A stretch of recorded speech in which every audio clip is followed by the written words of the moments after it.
All right, today we're going to read A River Ran Wild by Lynn Cherry. Who remembers what other story we read by Lynn Cherry this week? You forget the name? Yeah. Well, can you tell me what it was about? What was the other story about that we read?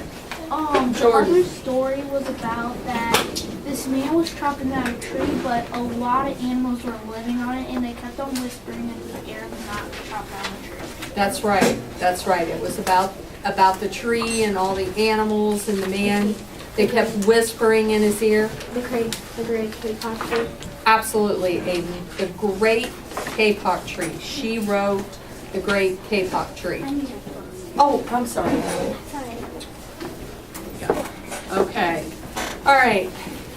So, based on the story we read this week, too, about the great K-pop tree, and this one is called A River Ran Wild. And what do you think, just looking at it and knowing the author a little bit about the last story, what do you think this is going to be about? Can you predict what you think this story's going to be about? Alexis, Pear. It may be about people trying to tell animals and animals are trying to tell them not to. Okay, maybe they're hurting the animals in some way, and the animals are saying not to, just like in the Great K-pop Tree. So if we can compare the two stories at the end, we might come up with a common theme to both of the books. Okay. Any other ideas of what it's about, Zoe? It's about like how they picture in the river. Oh, so you think it's about how maybe the river gets polluted? Okay. Well, I predict that that the river like floods the thing, floods the town, and then it starts to kill all the animals that can't swim or anything. Okay, that's a possibility.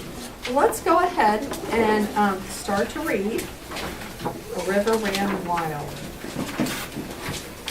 It has some really interesting illustrations, some side pictures that you can look at, and some little facts that you can read as you go along. All right. It says an environmental history.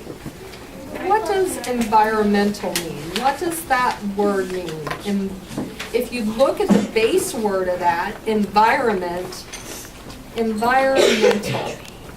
means that the story has something to do with outdoors. With the outdoors, with the environment. Good. So we look at that base word, which is environment, and we can see that it's going to talk about the outside, the world around us. Okay, so we'll start.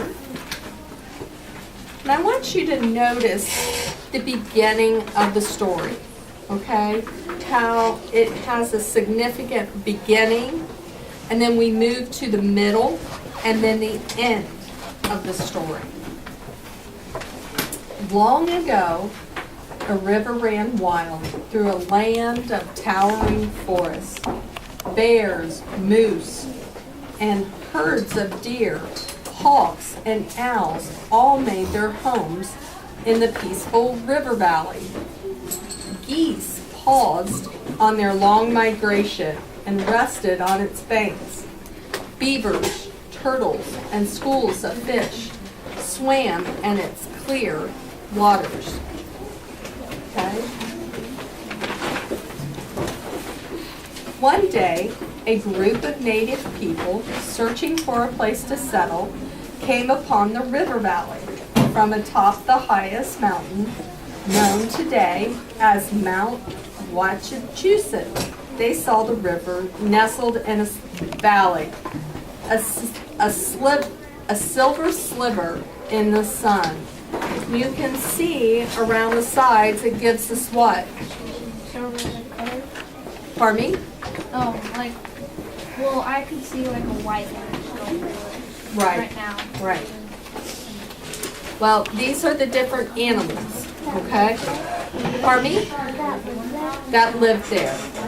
Okay, so now, I know since we're doing this for Mrs. Glenn's class, and we've already walked through it, we're going to flip to the middle of the book, okay? You just follow with me, okay?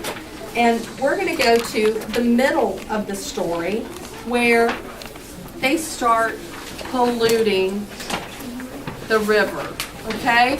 It's okay, Alexis. What causes them to, what causes the river to become polluted? We have some cause and effect going on here in that because they did something to the river, it's polluted it. They make like they make the paper from the trees and then the coloring, like they dump it in the river. Exactly. So they cut down the trees and they wanted to make paper out of them, and when they colored the paper, then they dumped the coloring and all the chemicals into the river, and the river became polluted.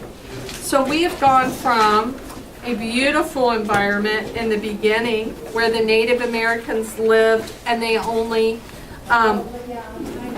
if we go to the front, they only killed what they needed to use animals, all right, and trees for homes, to a world where they've polluted with the factories. The river is dying, okay?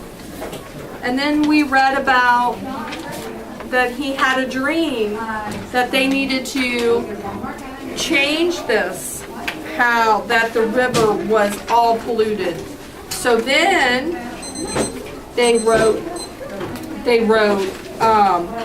letters and petitions and signed petitions and had it so that the people changed. Even though we have towns and cities and factories, they made laws so that the river would be clean again and people could enjoy it and animals could enjoy it. So if we had to look at this, and I know we've already done some drawings and summarized this, okay, in the form of illustrations, and then we're going to move later into summarizing it into a 6 to 7 paragraph, okay, so that you can have a beginning and a middle and the end of the story. How could we, Alexis, what would you put in the beginning? If they were starting to build like houses and stuff. Well, in the very, very beginning, how was it when it first started out, the story? How was it when the story first started out, Alexis? It was not polluted. It was native land. It was clean. It was fresh. Then what happened in the middle, Zoe? They started like making the paper and then like started dumping it and then they got it all. That's right. That's right. And then at the end, what happened? What happened that we read about? Alexis, do you remember the end? There was all houses and There was all houses and factories, but how was the river? No, at the end of the story, how was the river? After they passed all the laws. Do you remember? It was polluted in the middle of the story, but what happened at the end? They fixed it. They fixed it, remember? They fixed it. They passed laws, they petitioned,